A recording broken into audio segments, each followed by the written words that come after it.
So we've got a great episode today. We are joined by Dr. Chris Ehly, who you've been kind of a legendary member here at the gym for over a year now. And people kind of describe him as that, who don't know you, they're like, who's that guy? You know, like, he's just like really ripped, and he's here every single day, and he like crushes so fast. He crushes the running workouts. And I'm like, oh yeah, you're talking about that's Dr. Ehly. Yeah. So we're kind of, Jeremy and I are excited to have you on here today. One, because you are, how old are you? 57. 57. 57 in 3 days. And you routinely beat 20-year-olds. And that's a fact. That's 100. You're telling me that. And I say 20-year-olds as in a 32-year-old that you routinely beat is sitting right next to you.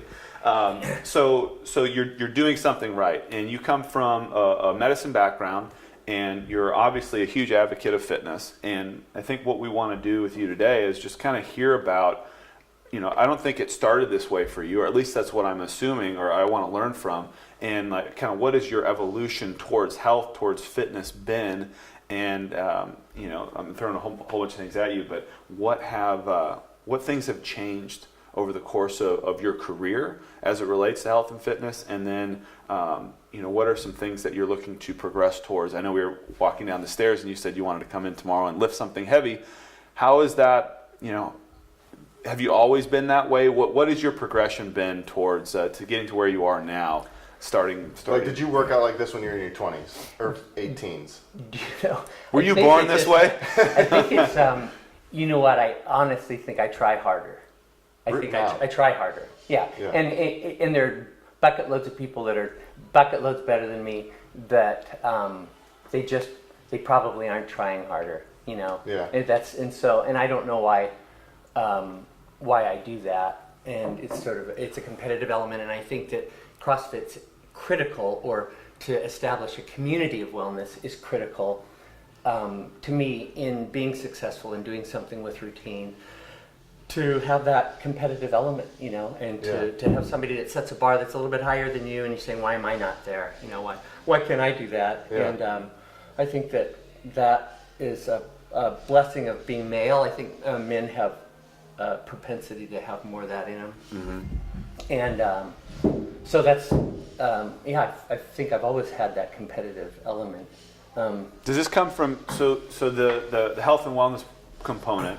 So you're competitive, and you could be a competitive tennis player for, maybe that might have been your passion and you might have chased tennis. But right now, it's CrossFit, or a part of your life is CrossFit. How does that relate to you as a physician, and to you as, as helping people be healthier versions of themselves? That's something I struggle with every day, because fitness doesn't necessarily mean health. They're great. So that was one of the things we wanted to cover today, because I think people think that, oh, hey, if I have abs, I'm healthy. We actually have it written on our whiteboard up there.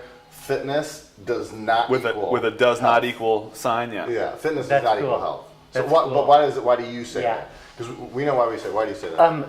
To me, fitness is measurable, and that's what I love about it. I mean, I come in here, and you've got me writing a number down on a board, and I have a goal, and it's also very temporal. It has a time. It has I am this fit at this moment, and so it's a measurable thing. And health is it's almost kind of metaphysical. I think of, when I think about talking with patients, I see health as this stool you sit on, and it has multiple legs, and if you don't have any one of those legs in place, you fall. And from a spiritual component, from a psychological component, from a, needless to say, a physical fitness component, from a nutrition, from a blah, blah, blah. Mm-hmm. I like that concept. Health is so all-encompassing. And I know there are people that are tons healthier than me that are not remotely as fit. And you can walk in a room sometimes, and I think you guys can't exude that. But when you walk in a room and somebody exudes a peace about them, and it's kind of, I almost think about like when I'm envisioning a particular patient that is loves themselves. they're satisfied with their what they're putting into their body. They're satisfied with what they're demanding of their body, and they're doing good things that aren't going to extrapolate out 20 years to chronic obstructive lung disease because they're smoking, etc. It's not all pleasure this moment. It's rather a peacefulness about what their contribution to their own wellness. Yeah. That is that's health, and I don't know that I should be thinking more about that, because sometimes fitness can get to achieve high fitness can get in the way of health. Oh, absolutely. Maybe not sleeping as much, or maybe really overextending yourself, and maybe. Are you guilty of that?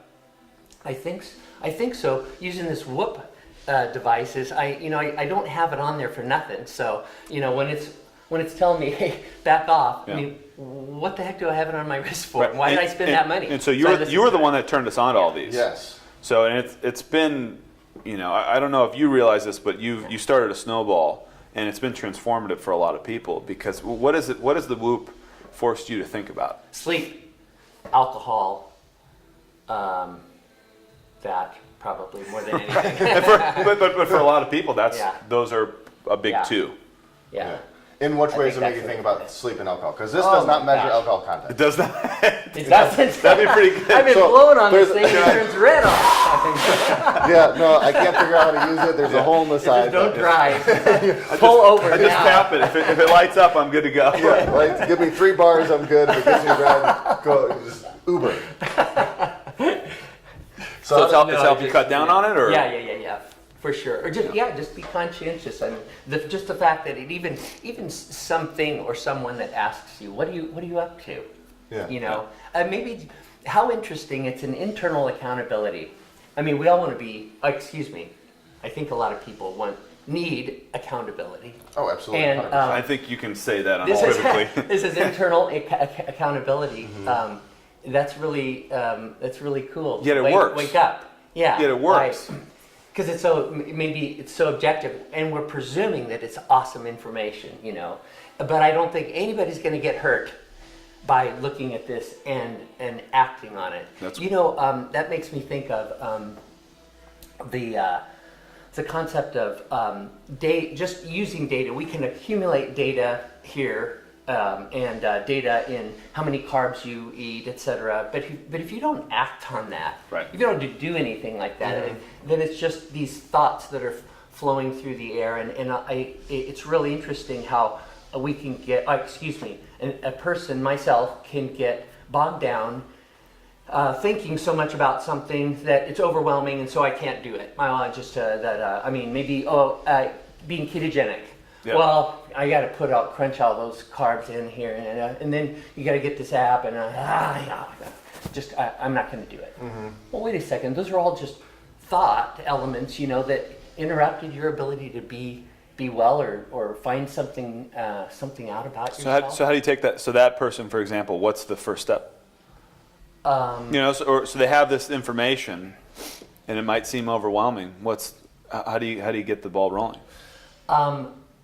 Currently, I'm thinking to be better about divorcing myself of the energy that a thought has, and it's kind of Buddhism that from the negative energy that a thought has. Yeah, just the fact that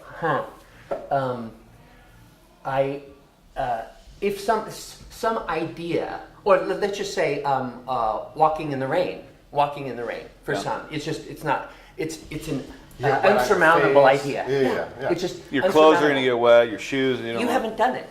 You haven't. There's been nothing, but it's already given you this obstacle and this thing you have to hurdle, and it doesn't exist. It doesn't even exist. It's just a thought. And so, how do you divorce yourself with that? Yeah. You turning the cold water on at the end of your shower. Mm-hmm. Just stop thinking about it. You crank it and look, oh, it's cold. And now what do I do with this? Right. And so it's that. And it's not necessarily being mindless. It's just acknowledging, like with meditation and being able to observe these feelings and and let them just flow through you and not consume you and take over, and then be that obstacle that literally doesn't exist. Go walk in the rain, find out what happens.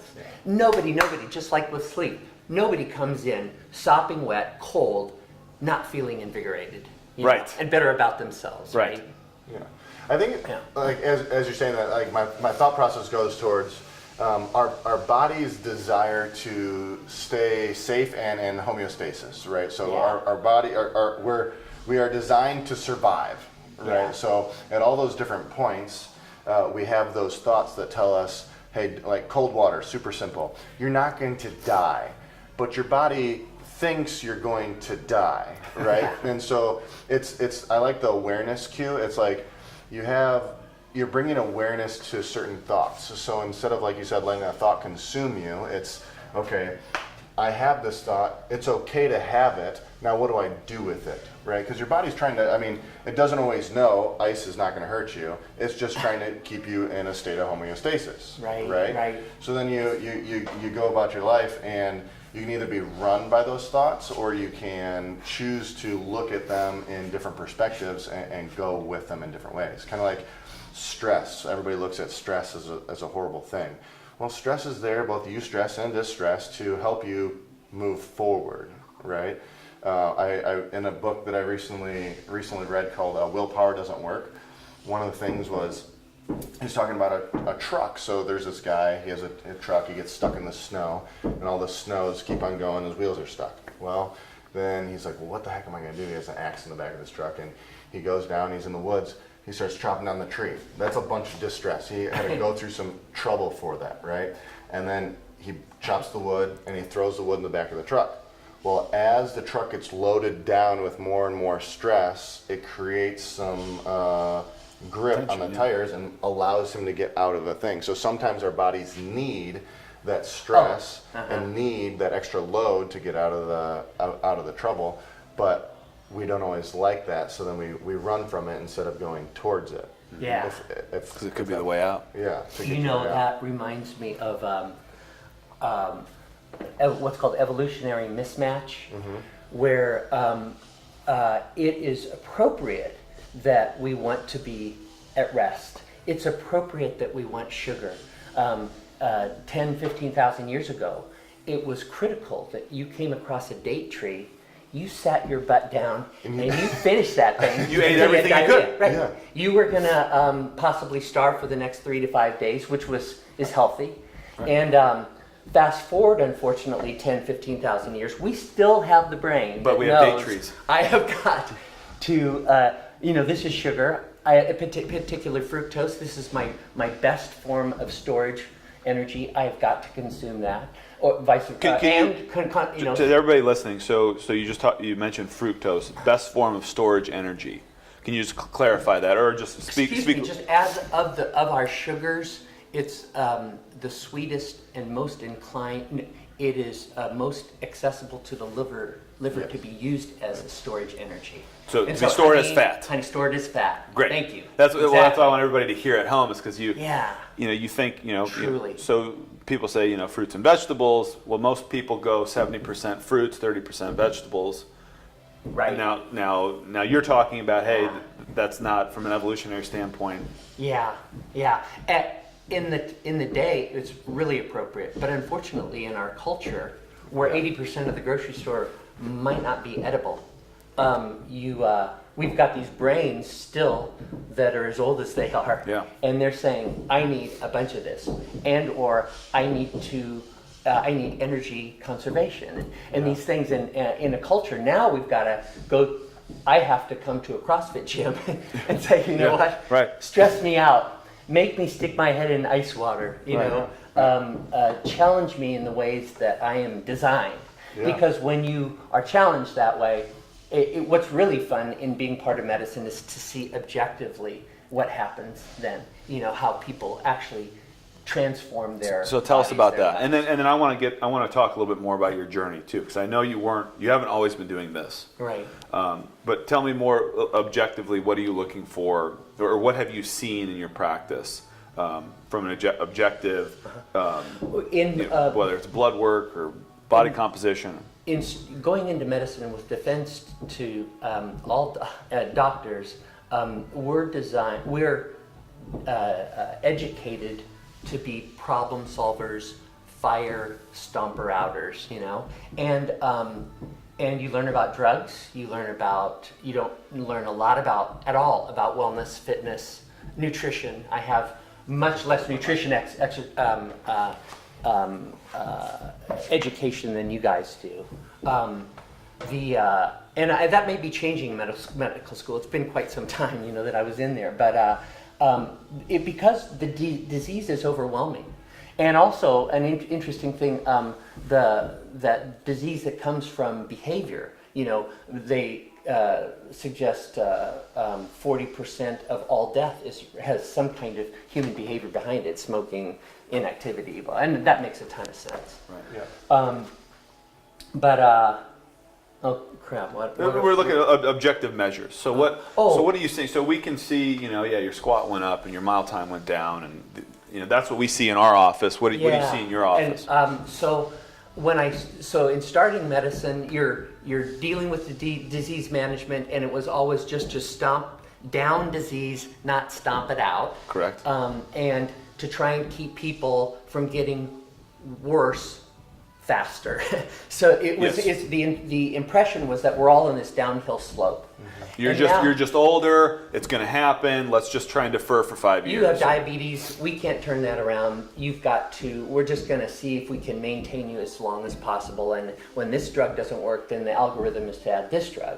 When that drug doesn't work, then crap, you need to be on insulin now. And then when you're on insulin, then you gain weight and your blood pressure goes up and your cholesterol goes up. And then that was the path. And Julie, my wife, started boot camp years before I did, and so she was the first. Oh yeah, definitely.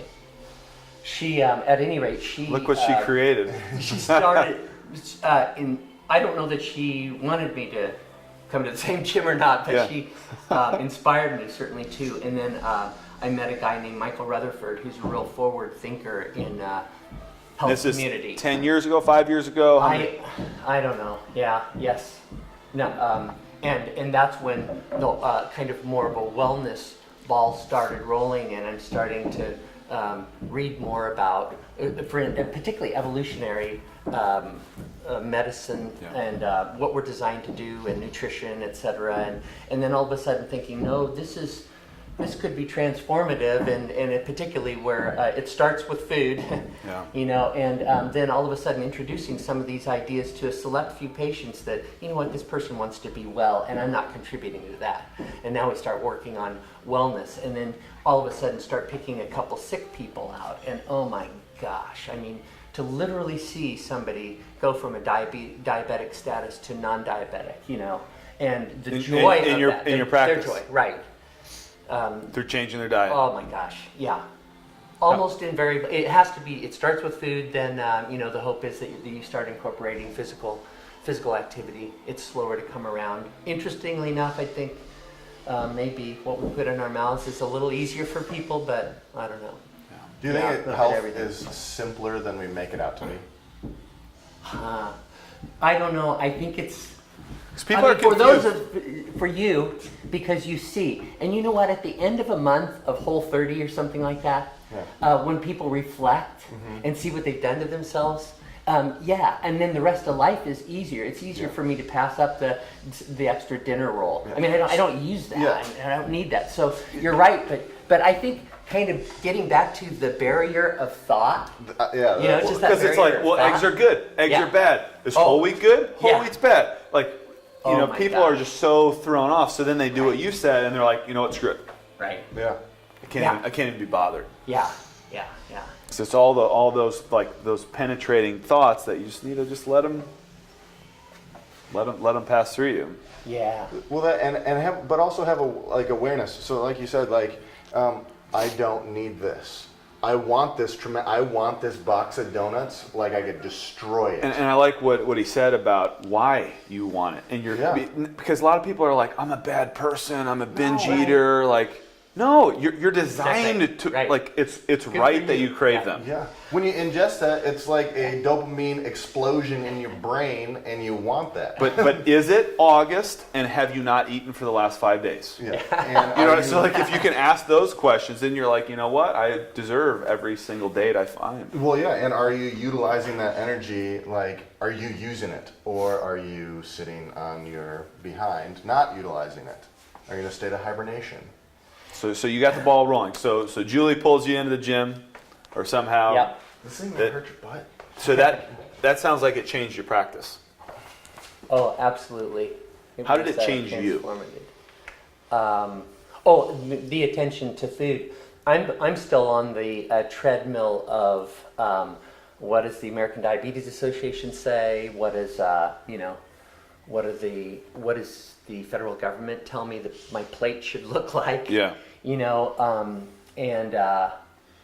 I need something to rock me off that, and what a blessing. Then furthermore, to live in a home where she makes awesome food, and embraces wellness, because it'd be very much like people trying to stop smoking and living with a smoker. Right. I mean, and similarly being in a community. I mean, how critical is that, being in a community where most anybody, if I'm in their home, we're not going to be eating crap that come to this place. That becomes your world. So it becomes easy there. But I think about the folks that step outside the doors of this, never actually step into it. Mm-hmm. And their interpretation of what wellness is what we see on TV, where you have a commercial of a family of beautiful, fit people sitting around a table of Diet Coke, regular Coke, and a pizza. Mm-hmm.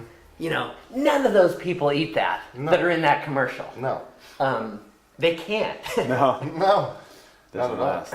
No. That makes complete sense. You don't think about it in that way, because when they see that, that's what they visualize as okay. Well, those people that's eat normal. That's normal. Yeah. Mm-hmm. But then you also go to the other extreme of, I think, the CrossFit Games. Those people aren't necessarily healthy either. Right? Correct. Yeah. By any means. So that's why, like you said in the beginning, like you can go somewhere where someone might not be as fit as you, but they're a little bit more healthy than you. Or you can tell that, like, I like, that they're glowing. Yeah. When they come into your office, and you can just feel that, like, that energy flowing from them. That is not, they might not be the fittest person in the world, but they've got that stool that might be pretty darn balanced. I bet you guys, it must be fun being here and seeing the transformations in people here. And somebody do their first pull-up and, squat a gazillion pounds, and, just that. I want to say something to that, though, and be honest about it. It's almost numbing. Because we see it all the time. Mm-hmm. And it's like, do we think health is easy? It's like, there's like some guidelines to follow, and it's like it's maybe it's not easy, but it's very simple. Mm-hmm.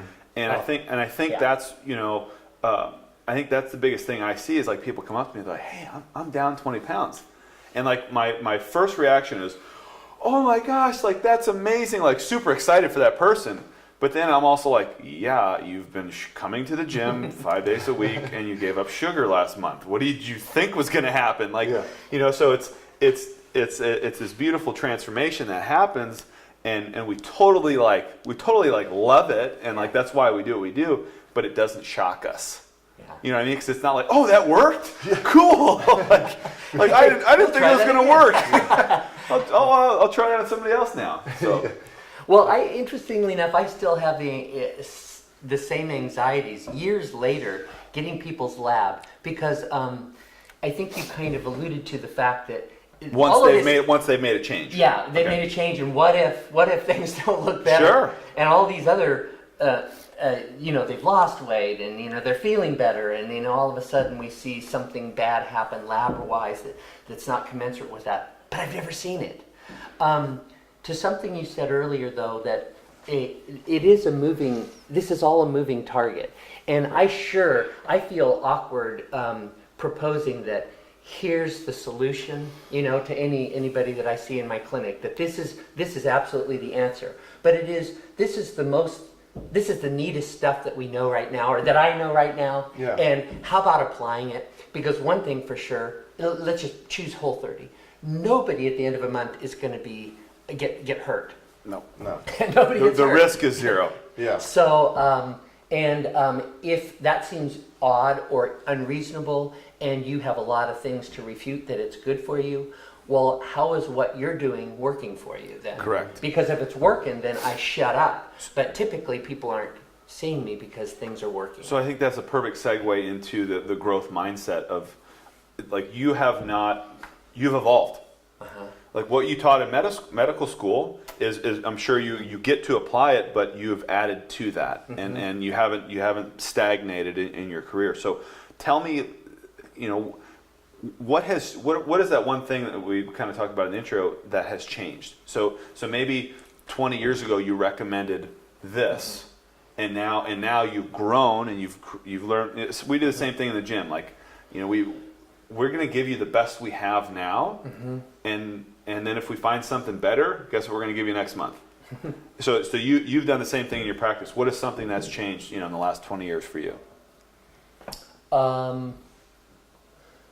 I think mostly the concept of the evolutionary medicine concept to me, to think about what we're designed to do. I think to really investigate that, take a look at that, understand that, and it helps me give us all a break when we want to behave poorly. We're designed to do that, and that is a struggle.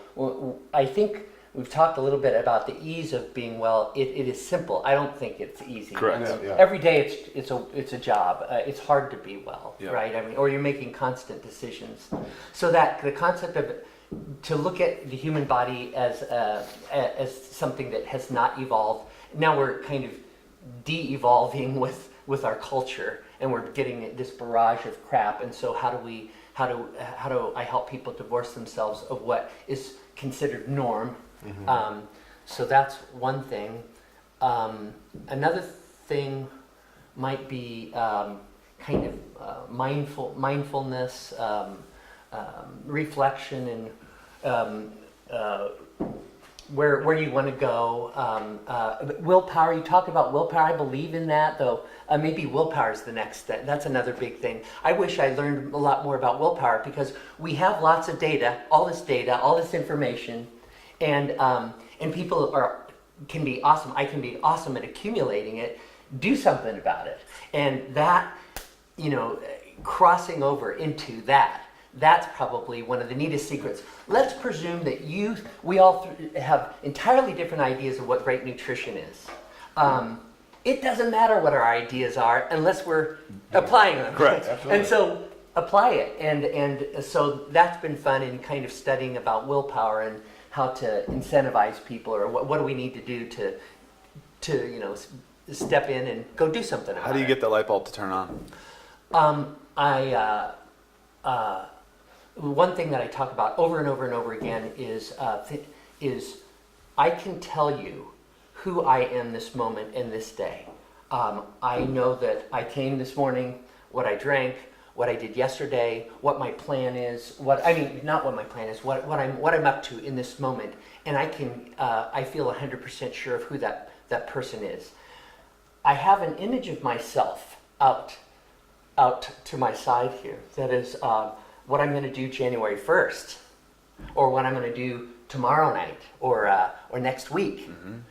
And it's human nature and to give ourselves 100% credit for this future being. And there are human studies that are fun to read about, where we will literally credit ourselves with that future being. And it impedes you from doing anything about it. Because, I guess an example, I need to call a friend who's, I'm having trouble with my relationship with them, and I'm gonna call him tomorrow night. Oh my gosh, I feel so relieved. Relieved. Yeah. I'm so relieved. I'm calling him tomorrow night. That is awesome. Yeah. Okay, tomorrow night, well, Julie made me get some vegetables, and Luke's home from school, and, well, I'm going to, next week, because tomorrow's going to be really difficult. Next week, I got it, And so we end up moving through life like this, never capturing that future being. And so I love the concept of taking that future being hand, putting it over your heart, and who are you? Where are you? Where is it that you're envisioning you're going? I mean, it's a neat thing to ask people. Well, 5 years from now, or 1 year from now, next week, what is it? Who is it that you're thinking you're going to be? Get that over your heart, and then maybe journal in your every morning. If you did anything did a journal of any sort, have a self-affirmation statement. If that's all you do in the morning, you wake up and it says, I am ... and who is it? Fill it in. What are you?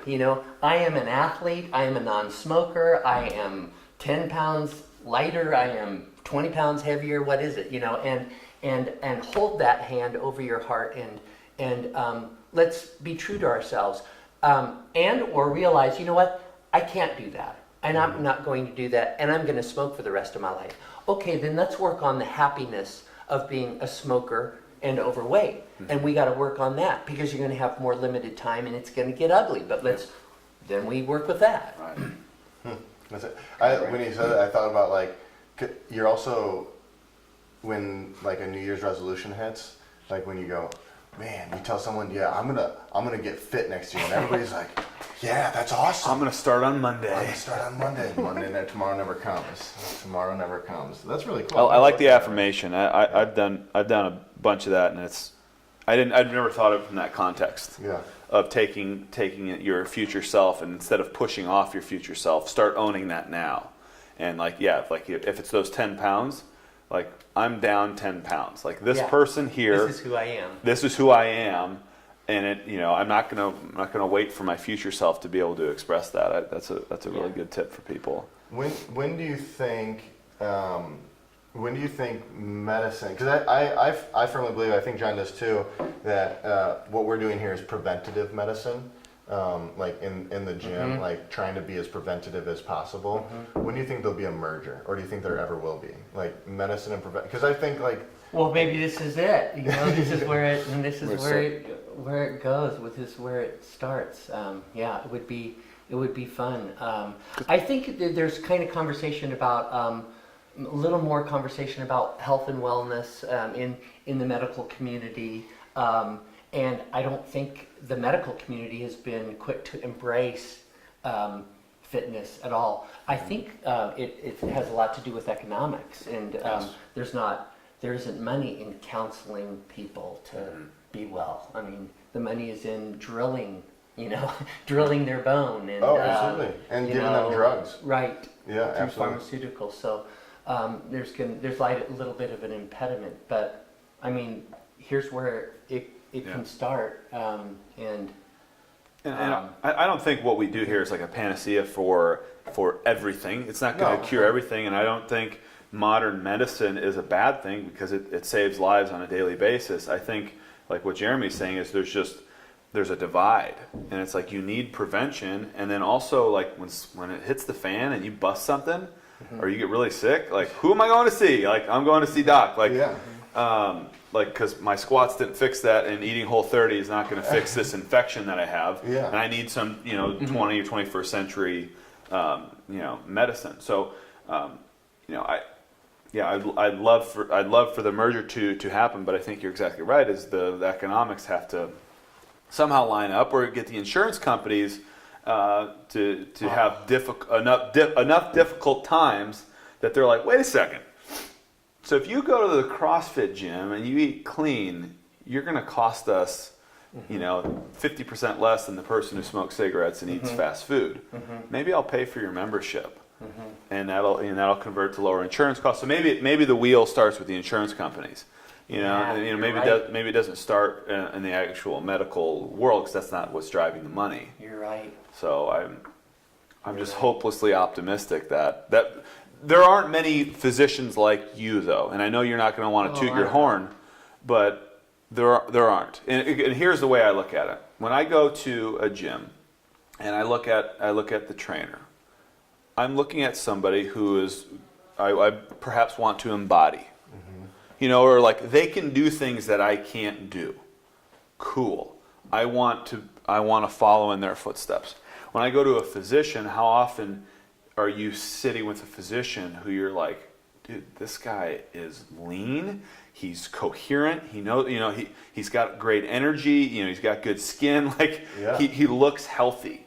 And I think a lot of physicians out there don't embody health. But also the thing that I think of is they're working night shifts.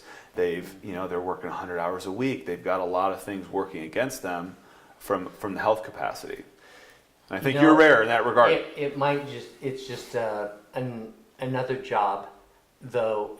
I can be an electrician. I wonder if you just don't see the same degree of wellness in all facets of every job. I happen to be in what you'd think is involved with wellness, but it's not. It is, from my perspective, I'm trained in disease management, and I happen to be a disease manager. Which is hugely important. And I want, you kind of want, especially when you want to be well, you want wellness direction. But there are wellness coaches, and my daughter's, super involved in the whole wellness advocacy kind of world, and maybe that's going to be more the, you'll go to people that are more in a naturopathic world to seek that out. I'd like to think that it comes from traditional medicine, but in all honesty, with every year that goes by, there's 2 gazillion new disease processes or different, things that need attention. So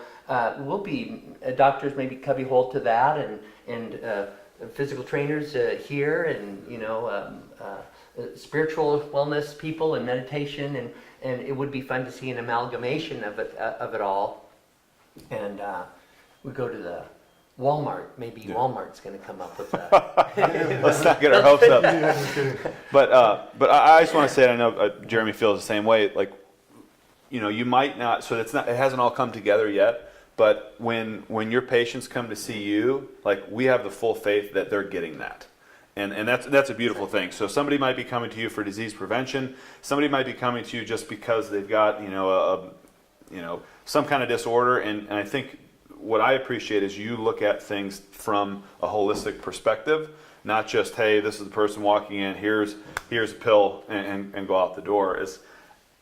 I want there to be more of you. Like when I hear of a doctor who says that squatting is good, I'm like, I want to find that person. I want to hug them, because it's not the majority at this point. So, on behalf of all of us and behalf of everybody at 2020, we appreciate what you're doing, because I know you're going up the stream.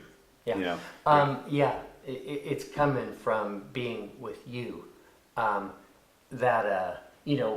would inspire me to take a look, to challenge myself, and be in this community and stick my head in ice water. What the heck? Right? It feels pretty good when you get out though, right? Just to extend yourself, to investigate that doesn't come from me. That doesn't come from medicine. That comes from the environment that you've created. I'm really thankful to be part of it. Go ahead. I was going to say, I remember when you first came, and I didn't know who you were yet, and this is right during the open. The open comes around. I'm like, all right, yeah, this is a pretty fun little open thing. Next thing you know, this guy Chris is on top of the leaderboard. Who is he? Who's this guy? Where'd he come from? Who's this guy? I was like, when John said I like to be a doctor and to be fit like that, I was like, dang, that's a cool doctor right there. So when you came in, and it's fun to hear that you learned some stuff from us, because we definitely learned some stuff from you. Every single day. Yeah. That's awesome. We're lucky. We've got some other physicians here who I think the ball is rolling, and it takes guys like you to say, hey, this is conventional medicine, and it's a beautiful thing, and we need it. Mm-hmm. It's not like we're not here throughout conspiracy theories and all this garbage. It's like, no, it's conventional medicine is needed. What else is there?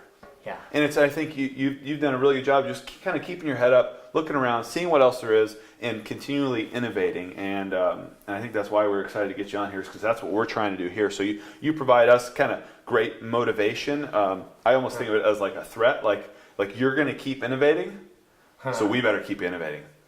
Wow. You know, like we want to keep the ball rolling. So. Again, seriously, thank you for getting to work with us on a daily basis. Thank you for coming in and kind full of on my pleasure. Giving the story. I think Jeremy and I both got a huge kick out of it. Yeah. And we'll see you in the gym very soon.